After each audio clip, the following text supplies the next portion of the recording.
Shalom Bapak Ibu, kita akan mendengarkan firman Tuhan. Mari tunduk kepala kita berdoa.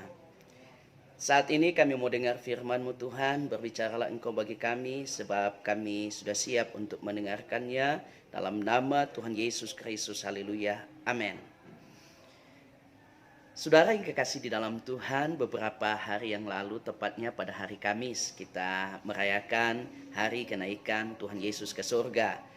Dan saat ini kita akan sama-sama membaca merenungkan satu bagian firman Tuhan yang saya ambil di dalam Injil Yohanes pasal yang ke-14 ayat yang ke-28. Bunyi firman Tuhan, "Kamu telah mendengar bahwa aku telah berkata kepadamu, aku pergi, tetapi aku datang kembali kepadamu. Sekiranya kamu mengasihi aku, kamu tentu akan bersukacita karena aku pergi kepada Bapa-Ku, ya sebab Bapa lebih besar daripadaku."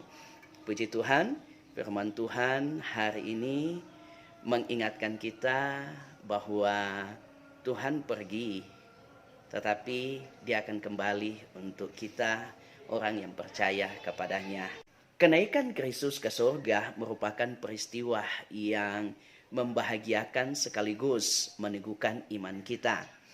Kenaikan Yesus ke surga seharusnya membuat kita sebagai orang yang percaya itu bersukacita. Kenapa saya katakan harus membuat kita bersukacita? Karena kenaikannya ke surga itu untuk kepentingan kita umat-umat yang percaya kepadanya. Yang pertama, dengan naiknya ke surga dia mengirim penolong buat saya dan saudara, yaitu Roh Kudus.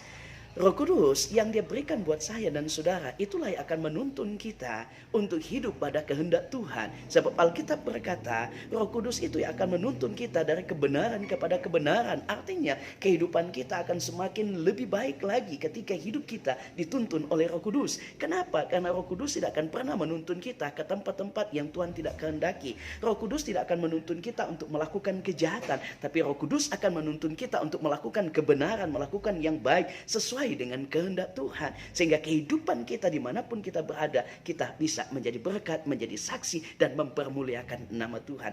Kemudian yang kedua, Yesus naik ke surga. Alkitab berkata dalam Roma pasal 8 ayat 34, Dia duduk di samping Bapa di surga menjadi pembela buat saya dan saudara. Bersyukurlah kita punya Tuhan yang mau ada di sana. Dia naik di sana untuk apa? Menjadi pembela buat saya dan saudara. Makanya saya katakan tadi bahwa kenaikan Kristus di surga itu untuk kepentingan kita. Kita tahu bersama bahwa iblis, setan itu tugasnya untuk mendakwa, pekerjaannya mendakwa. Dan saudara yang kasih dalam Tuhan, Yesus naik ke sana untuk apa? Agar supaya Dia membela kehidupan kita, orang yang percaya kepada Tuhan.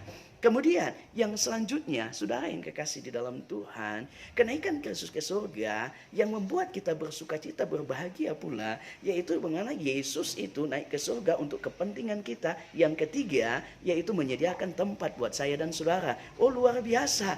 Jadi saudara yang kasih Tuhan, kita perlu berbahagia, perlu berbangga, karena ternyata Tuhan naik ke surga menyiapkan tempat buat saya dan saudara.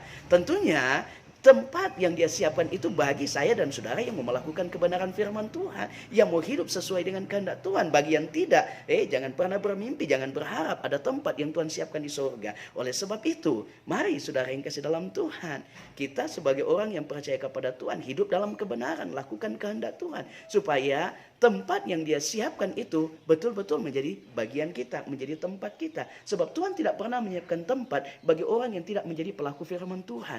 Tuhan hanya mau menyiapkan tempat bagi mereka-mereka yang mau hidup sesuai dengan kebenaran firman Tuhan.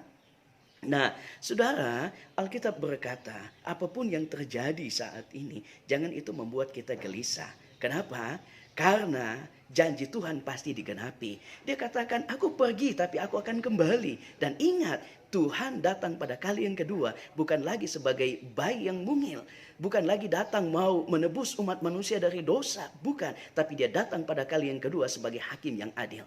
Oleh karenanya, saudara yang kasih dalam Tuhan, kita harus tanamkan bahwa ketika Tuhan datang pada kali yang kedua, bukan lagi mau menebus kita dari segala kesalahan kita, bukan, tetapi akan datang sebagai hakim yang adil. Oleh karenanya, mari jangan lagi kita hidup berfoya-foya, jangan lagi kita hidup di dalam dosa, jangan lagi kita menyia-nyiakan waktu dan kesempatan yang Tuhan berikan, tapi pergunakan kesempatan ini supaya ketika Dia datang pada kali yang kedua, kita telah menyiapkan diri kita. Saudara yang kekasih dalam Tuhan, Betapa berbahagianya kita menjadi orang yang percaya kepada Tuhan Yesus Kristus. Kenaikannya ke surga adalah untuk kepentingan saya dan saudara. Dengan kenaikannya ke surga, maka Roh Kudus, penolong, menjadi bagian kita. Kemudian yang selanjutnya, dengan naiknya ke surga, maka dia menjadi pembela buat saya dan saudara. Yang terakhir, dengan naiknya ke surga, dia menyiapkan tempat bagi saya dan saudara yang senantiasa melakukan kehendaknya selama hidup di muka bumi ini. Tuhan memberkati kita sekalian. Tunduk kepala, kita berdoa. Terima kasih Tuhan untuk kebenaran firman-Mu. Kami sudah mendengarkannya dalam nama Tuhan Yesus. Dan biarlah Engkau mampukan kami untuk kami melakukan apa yang Tuhan kehendaki dalam hidup kami.